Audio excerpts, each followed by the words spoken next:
দুই শালিক সিরিয়ালের পর্বের শুরুতেই আমরা দেখতে পাই যে দেবা রেগে গিয়ে বলে আখিকে, তুমি কি চাও যে আমি গ্যারেজে গিয়ে শুই? তখন আখি বলে যে না, তুমি খাটে শোও, আমি নিচে শুয়ে যাচ্ছি। তারপর দেবা খাটে শোয় আর আখি নিচে শুয়ে আর দেবার সাথে কাটানো ভালো খারাপ সব মুহূর্তগুলো নিয়ে ভাবতে থাকে আর কান্নাকাটি করতে থাকে। পর অন্যদিকে দেখা যায় যে ঝিলিক সকালবেলায় ডাউনে সবার জন্য চা নিয়ে আসে আর সবাইকে চা দেয়। তারপর গৌরব এসে ঠাকুর প্রণাম করে ঝিলিকের থেকে চা চাইলে বলে চা নেই আপনার জন্য। তারপর গৌরবের জন্য কফি করে এনে দেয়, যেটা দেখে অর্ক আর গার্গী তাকে রাগাতে থাকে। তারপর গৌরব জেঠুমনিকে চিন্তিত দেখে বলে কি হয়েছে, কিছু সমস্যা? জেঠু তখন বলে যে জেঠিমনির চিকিৎসার জন্য যে টাকা জমা পড়েছিল তার প্রায় সব টাকাই শেষ হয়ে গেছে, 1 লাখ টাকা রয়েছে। তখন অর্ক বলে যে আমাদের এখন ইমিডিয়েট অর্ডারের দরকার, ছাতা তো তৈরি হচ্ছে, অর্ডার না হলে। তখন পিসিমণি বলে যে দাদা, একটাও অর্ডার আসেনি, এর চেয়ে তো খেলনার কোম্পানি খুললে ভালো হতো। তখন জেঠুমনি বলে যে তাহলে তো আর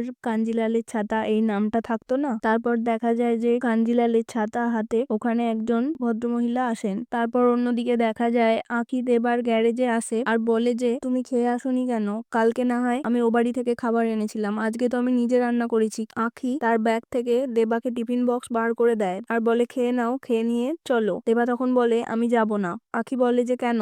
বলে আমি আমার কাজ ফেলে রেখে যাব না। আঁখি বলে যে আমি তোমার বউ, এটাই আমার পরিচয়, তুমি যদি আমাকে ওই বাড়ি যেতে বারণ করো তাহলে আমি যাব না। তারপরে জুডো ক্লাসের ছাত্র ছাত্রীরা এসে আঁখিকে নিয়ে যায়। আঁখি ভাবে যে এখন যদি আমি ওখানে যাই তাহলে কখন আমি ছাতার গোডাউনে যাব। তারপর অন্যদিকে দেখা যায় যে একজন এসেছেন ছাতা অর্ডার দিতে, হাতে নিয়ে দেখে, বলে যে এটা তো আমাদেরই পুরানো তৈরি ছাতা। তখন উনি বলেন যে এই ছাতাটা ওনার কাছে আবেগ, কারণ ওনার বাবা দাদু সবাই ব্যবহার করেছেন, তাই উনি এই ছাতাটাকে সম্মান দেওয়ার জন্য ওনার দাদুর তৈরি আশ্রম, সেই আশ্রমে 500টা ছাতা উনি দান করতে চান, তাই উনি 500টা ছাতা কিনতে এসেছেন। উনি বলেন যে পরশু সকালে আমার 500টা ছাতা চাই, টাইমটা খুব কম। এটা ভেবে সবাই অবাক হয়ে যায়, দুদিনের মধ্যে এতগুলো ছাতা তৈরি করা সম্ভব নয়। অন্যদিকে জুডো ক্লাসের ছাত্রদেরকে বুঝিয়ে আবার আঁখি সেলাই দিদিমণি সেজে ওখান থেকে বেরিয়ে আসে, দিকে ঝিলিকের কাছে পৌঁছায়। তারপর তখন জেঠুমণি বলেন যে ছাতার অর্ডার দিয়ে দেব,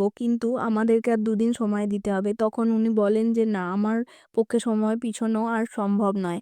তারপরে পিসিমণি বলে যে প্রথম অর্ডার মা লক্ষ্মীর আশীর্বাদ নিয়ে আসে। এটা বলতেই ঝিলিক তখন ভাবে যে এই অর্ডার হাতছাড়া করা যাবে না। তারপরে আলোচনা করে গৌরব বলে যে ম্যাডাম সরি, আমরা এই অর্ডারটা, তখন ঝিলিক বলে যে এই অর্ডারটা আমরা নেব, পরশুর মধ্যে আপনার অর্ডার আপনি পেয়ে